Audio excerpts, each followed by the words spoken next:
Today I'm going to be talking about the framework that we use in our question answering competitions.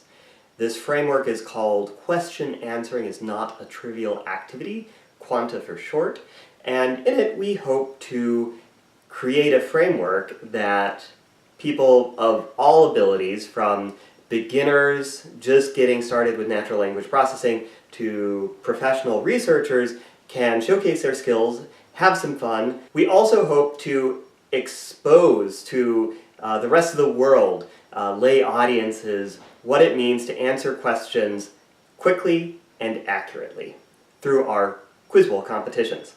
Before I talk about our framework specifically, let's take a step back and talk about the field of artificial intelligence generally. Artificial intelligence is often defined by the Turing test. In the Turing test, you have a judge that is either talking to a human or a computer, and the computer is said to be artificially intelligent if it can fool the judge into thinking, aha, yes, I'm actually talking to a human, when they're talking to a computer instead. And this is typically framed in the form of questions that the judge has to pose to the computer. This is a takeoff of a party game from England called the Imitation Game. This was developed by Alan Turing. You may have heard of it, but the bottom line is that artificial intelligence is defined by how well computers can answer natural language questions. At this point, you may say, well, hasn't this been done before? Isn't this problem solved? Didn't IBM show that computers could do this perfectly when it took on Ken and Brad on Jeopardy? And I would say that the answer to that is no. I talk about this in a lot more detail in other videos on my channel if you want to see more about that. But to make a long story short, and to give this a little bit of personal flavor, this isn't just an academic question for me. Even though I'm a computer science professor, I also appeared on Jeopardy, and there was a question on Klingon. And I have actually done a little bit of work on Klingon natural language processing. I've written homework assignments, exploring Klingon part-of-speech tagging, and I have a bookshelf filled with Klingon books. I've done some Klingon translations, and I ended up losing a question on Klingon when I appeared on Jeopardy.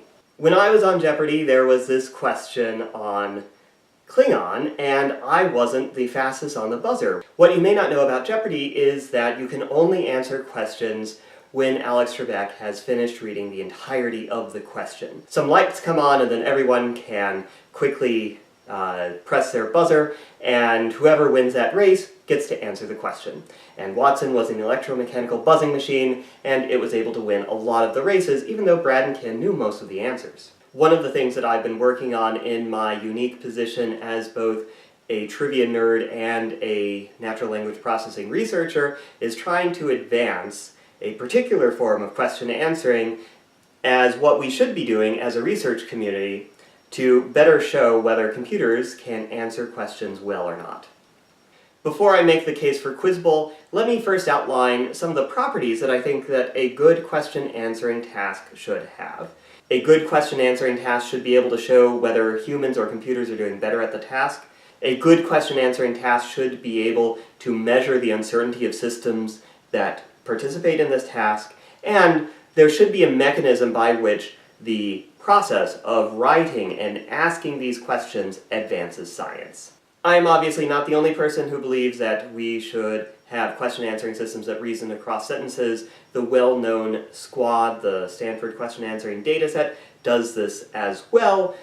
You have a question, and you have a paragraph that has the answer in it somewhere, and you have to reason across those sentences to extract out the right answer.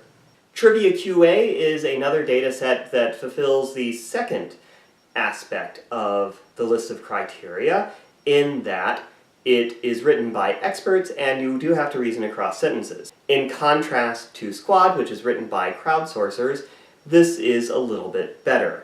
One property that neither SQUAD nor Trivia QA has is that it doesn't allow for fair competition against skilled humans. And there have been some spurious claims about human ability at this task, where people have claimed that they have surpassed humans at reading comprehension. That clearly is not the case. But because the way these systems are set up, people, especially in science writing, have made claims that are fairly easy to make given the way that these tasks have been constructed. A recent improvement on Squad 2.0, actually tests uncertainty. Not all of the questions are answerable, and this is a good step forward, but I think we can do even better. This brings me to the case that I want to make, the case for Quiz Bowl. Quiz Bowl is a popular question answering framework that is a human competition. And in Quiz Bowl you have two human teams who face off against each other and a moderator reads a question. And when either team knows the answer, they can use their signaling device to buzz in and to give an answer. Unlike things like Jeopardy, you can interrupt the question. And so buzzing is not just a test of mechanical reflex, but it is a test of how well you can gauge your own uncertainty and how much you know about the subject. And this is because questions are structured in a very special way. Now, the way that questions are structured is hard to explain, so it's easier just to give an example. This man wrote a ballet in which 60 white nymphs performed the rainbow dance, so named because different colored lights are focused on them. That ballet, Alethes and Iris, was never produced because the theater manager was convinced it would cause a fire. He invented the first cowcatcher and campaigned for passage of an act against street nuisances like outdoor musicians, who he claimed wasted a quarter of his life. He responded to William Whewell's statement that no scientific explanation of the universe was possible in his 9th Bridgewater Treatise, which attacked the 8 previous treatises funded by the Earl of Bridgewater. He also wrote about the influence of aristocrats on science in his Reflections on the Decline of Science in England. This author of the memoir, Passages from the Life of a Philosopher, improved on Jacquard's invention of punch cards by proposing a device which incorporated an input storage system, processor, control unit, and output device. For 10 points, name this inventor of the analytic engine and the difference engine. At this point, if you're a computer scientist, you can probably recognize that the answer is Charles Babbage. But notice how the question is structured. The question is structured so that it begins talking about very obscure facts. And if you knew that Charles Babbage wrote a ballet, and you were an expert on the subject, you could get the question a lot earlier than someone who just knows about the difference engine. And this allows the question writer to discriminate who knows the most about a particular subject. Of course, being able to look up all of these facts and to construct them in this way so that the average person wouldn't know the first clue but probably does know the later clues, this takes a lot of skill, and so the writers of Quiz Bowl questions have to be pretty expert in the topics that they write about, and the editors, who then go through and make sure that the questions do follow this format, have to be very knowledgeable not just about the underlying subject, but have a good idea of what humans know about the subject as well. So let me go back to the checklist of what I think question answering systems should have. It should encourage you to reason across sentences. In Quiz Bowl, you not only have to reason across the source information, say a Wikipedia page, you also have to reason across the question itself, because the questions span multiple sentences. The questions are written by experts in the trivia community, they are vetted, and there are standards of what makes for a good question.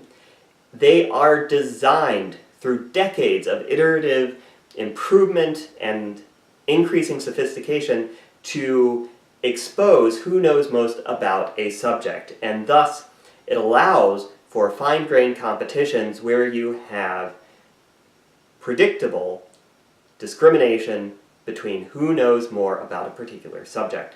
It also requires a fine balancing act between your desire to get points on a question against your uncertainty about how much you know about a topic, and uncertainty about what additional information will make it easier for you to answer the question as you see more of the clues. So by design, it measures the uncertainty of systems, not just at a question level, but word by word. After every word, you need to decide, is this enough information for me to answer this question?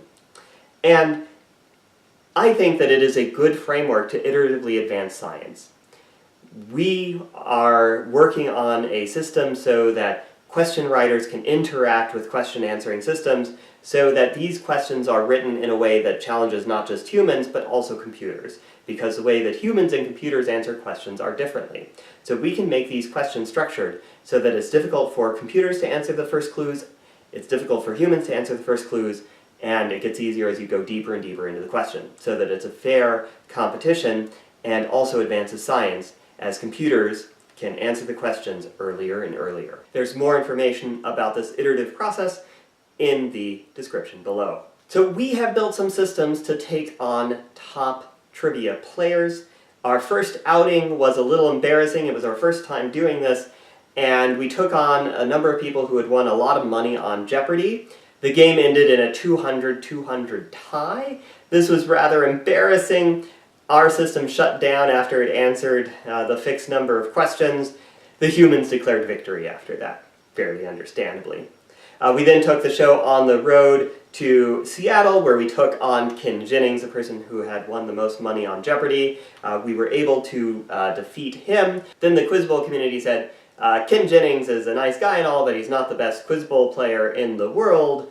And so we organized a competition so that researchers could submit computer systems, and we selected one of the best Quiz Bowl teams at the high school level in the country. That team, the NASAT team from the state of California, soundly defeated the best Quiz Bowl playing system in the world from Japan, a system called Ozia, very soundly, 345 to 145. In a recent Question Answering is Not a Trivial Activity competition, a computer team that we built at the University of Maryland was able to take on a top team of human players and narrowly defeat them, but it's a close competition and how you write the questions really matters. We recently had another competition that you can see more of at our website, where we took on a team with what we call adversarially written questions that turned out quite a bit differently. So it's still very much a neck-and-neck competition, and it's an open question of who is actually better at answering questions, humans or machines, and how you set up the game matters. This is also what makes it a great opportunity for people broadly to get involved as they're learning about natural language processing, to try their hand at this activity. We don't want to hog all of the fun. You can be the one who can solve what does it take for computers to answer questions better than a human. On the site we have quite a few resources for developing your own systems. You can also watch videos of past events. There are also videos that detail the individual components that go into making an overall question answering system that can take on human players.